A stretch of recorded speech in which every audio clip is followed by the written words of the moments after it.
Here are some more scary stories sent in by my viewers. They successfully sent chills up my spine. I hope you guys enjoy them.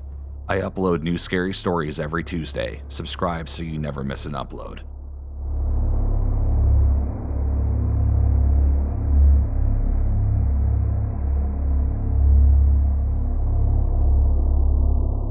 When I was 7 years old, my mom was going to college and my sister and I would have to go to our grandma's house at around 5 a.m. so my mom could go to her classes. We got to our grandma's and my sister and I went inside. We would usually just sleep on the couches she had for the remainder of the night. My sister went to sleep straight away, but I could not. I tossed and turned on the couch trying to get comfortable and nothing seemed to be working. At this time, it was 5:30 a.m., and without thinking, I looked outside the window and I stared at the 4 big trees in the front yard. And with the way the moon was shining brightly, I swear I saw something climbing in the trees. I thought I was just tired and was hallucinating, but I laid there for 20 minutes watching this creature climb across all 4 trees. The creature was odd. It was climbing/walking on branches on all 4 legs, but at certain times it would hang off of limbs like a monkey or something. I just sat and stared at it climbing because I couldn't believe what I was seeing, and I don't have any idea if this next part has anything to do with the creature, but behind where I was laying was a hallway, and as I was watching this creature, I heard footsteps in the hallway.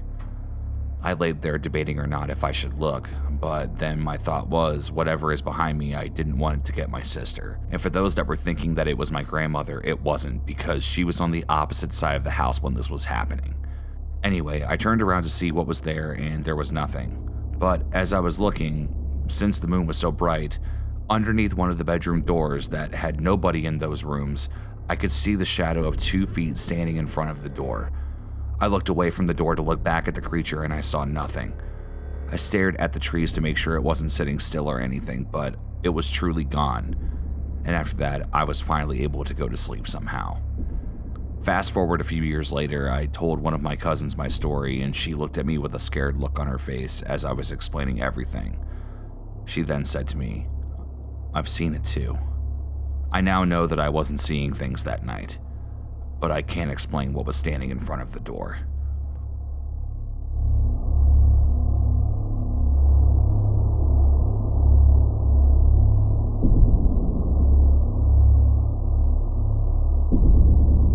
Number 1.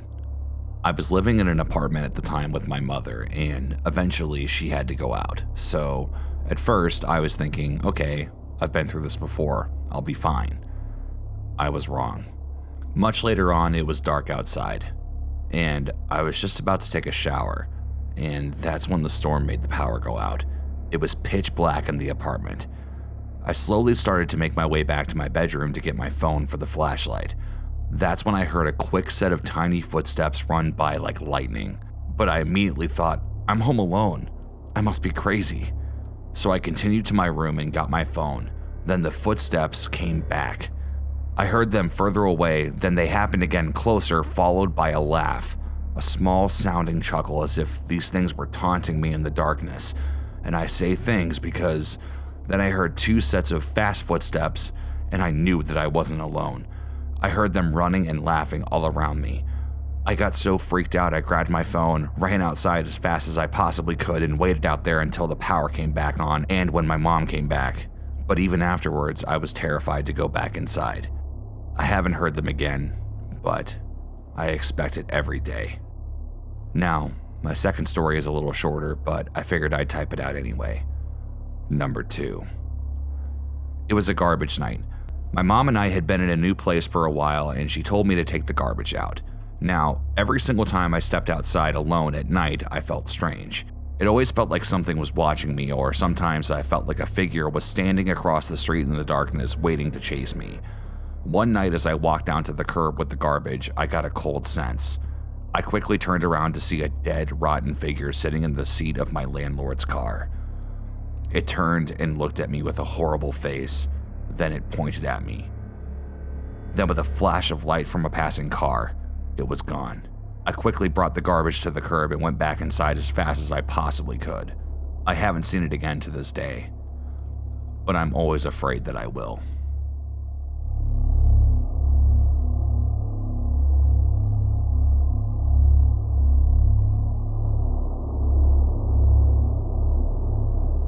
I live in a very small town in Texas. When I was 19, I was getting close to graduating high school. As a final farewell for the class, it's been tradition we would take trips to a local haunted spot at night and tag or graffiti the old sawmill with our graduating class's year and our names. It was probably about 2 weeks before school ended, and me and my close group of friends decided it was our turn to go and leave our marks. We went on May 14th, my birthday. We were planning on having a good time while camping afterwards to celebrate.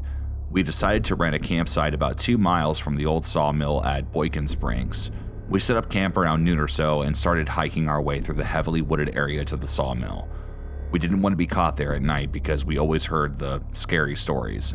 In all honesty, I thought it was just an old wives' tale to keep people away. After maybe an hour of slow going, we all noticed it was really dark. It was only about 1 p.m. in summer. It should have been sunny and hot, but it wasn't. We stopped to find the creek and followed it the rest of the way to the mill. We made it there around 3 p.m. A group of 4 teens goofing off and walking in through high brush. It took us a while. It was dark, like the sun was going down already. So we quickly set to work finding places for our names and such. All the while, I was getting more and more sick to my stomach, like I had a vice wrenching down on me. It was dusk when we finally finished up painting our things on the old walls. Everything was dead silent around us. We didn't notice this until we turned our music off to start heading back out. It was like everything around us was dead. No bugs, no birds, nothing. No sounds. It was deafeningly quiet. I was on edge by this point. After about 45 minutes of walking, we noticed the creek was no longer near us. We had no clue how we had lost it or how we got off track. We stopped. It was about 7:30 to 8 p.m. Then it started. After a few minutes of trying to hear the water from the creek, we heard a loud humming growl. This obviously scared the shit out of us. Growing up in Southeast Texas, you learn real quick what animals sound like. It was too big to be a coyote, and it was too loud to be a cougar. And the few bears we have here never interact with people. They stay very well hidden. We were terrified. So us being us, we decided to take off running, and we ran for what seemed to be forever and never made it back to the campgrounds. Somehow we got turned around and lost the creek, and we were in the middle of a national forest. We had watches and flashlights and a little FM radio. We decided that we were going to stay put for a little while and calm down, and we laughed and joked and said that we must have all been hearing things. After about 5 minutes of sitting in absolute darkness in the middle of the woods with flashlights, we hear crunching of leaves and sticks next to us. We all went on high alert. Being raised in the South, you never go to the woods without a gun. We all had one on us. A couple of 22s, a .357 mag, and a 9mm. We were prepared for an animal to try and attack us. But everything went quiet again. No sound at all. This time, my head started to ache really bad. Like I had the world's worst hangover while being sat on by an elephant.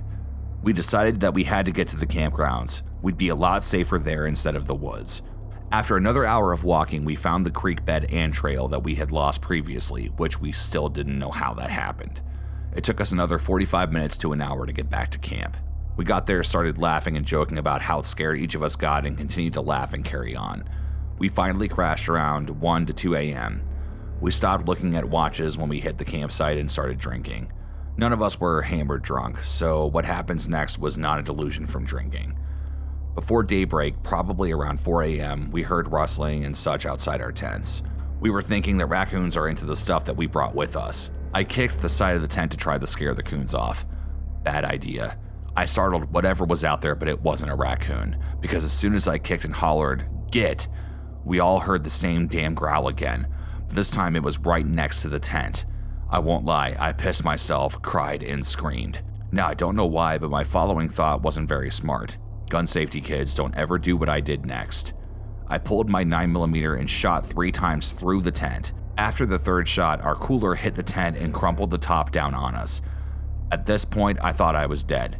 Everything we brought and had outside our tent was now ripped apart and on top of it. All while growling and shrieking is going on right beside us. We all lay dead still for what seemed to be hours. It was probably 5 minutes tops. Then everything went quiet. No sounds again. The deafening silence was back. After what was probably another 5 to 10 minutes, the sound started to come slowly. We didn't move. We laid there until the sun was up enough to see. We were all clamped to our guns, the only form of protection that we had. We finally decided to try to get out of the tent that was knocked down on top of us and covered in everything that we had. We ended up cutting the tent to get out. The side of our camp was terrifying. Radio smashed, the cooler lid ripped off and ruined, all bags and food ripped to shred and thrown everywhere. But the one thing it didn't get was our camera, which was a huge hobby of mine. I didn't look at the film for months afterwards, I was too scared to. But when I finally did, every picture that was taken in those hours were completely black. Nothing, just darkness. I'm 27 now. I've never went back and probably will never go back in my life. As for the friends that went with me, they've never spoken about it again. They won't either. They're scared too. Whatever did all that followed us. I've warned people away from that place because of what had happened. No one believes it though. I guess it has to happen to someone else before it'll be taken seriously. But even then, it'll just be taken as an old ghost story.